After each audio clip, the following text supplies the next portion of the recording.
Hey guys, Mr. Denny here. Just want to give you a quick tutorial on how to prune a peach tree today. So as we mentioned before, there's 5 basic plant hormones that contribute to plant growth. And the one we're going to focus on today is auxin.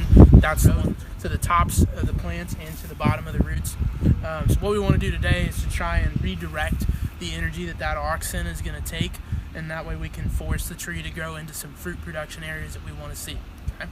So what we want to do first is look at the areas of the tree that have big internode spaces. Okay, so these have real tight knit spaces between the nodes, and down here we've got larger gaps between internodes, and this is what we want to try to avoid, because this is all area that's going to go into vegetative production and not fruit production. Okay, so ideally this would be done in the fall, but since we're here today, we're going to take a look at how we can kind of trim this up and make this a little better for the fruit production side of it. Okay, so first thing what we want to do, we want to look at the shape.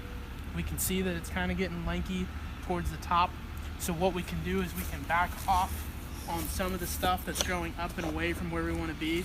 So we'll take our loppers and get into an area right above a node and cut at an angle. Whoa! And reduce the amount of wood that's going up and away from where we want to be. Okay. Next thing we want to do is find, like I said, those limbs that have a long, like this one here, if you can see, it's got a long internode space. That means there's a lot of energy going into the wood, but not so much going into the fruit side where the buds are at. So we can come in and get rid of all of these too.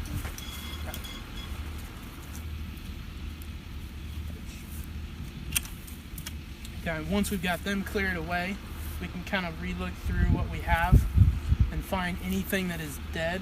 So like these down here that are no longer active, they're just acting like dead weight on the plant. So it's energy going into those limbs that the plant doesn't need to spend.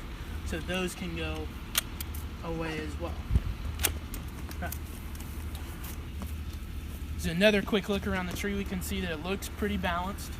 Okay, still have some spots where we can do a little bit of clipping here, some dead ones here. And we'll just take a final look around to see where it's spending the majority of its energy. Okay.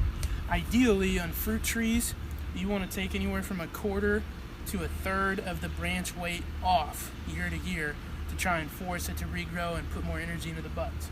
So to do that, we're going to make some clippings on some branches that look decent, but just try and reduce some of the weight, again, right at a node at an angle. Clean this up. Get small clippers here. And we'll do this just to, like I said, try and reduce the amount of weight that's on the tree right now. If you get, like this one, if you can see this, okay? If you get an instance like what happened here where you get some peel back on the bark, go ahead and go down to the next node and clip this off to try and avoid any type of injury on the plant. Okay, so there's just a real quick tutorial. You could go through and do this on any of the trees that you have at home that you want to be fruit bearing, and reduce that weight down, force that auxin to go into the lateral buds and away from the apical buds to try and get that fruit as much energy as it needs. Okay, if you have questions, let me know and comment below. Thanks.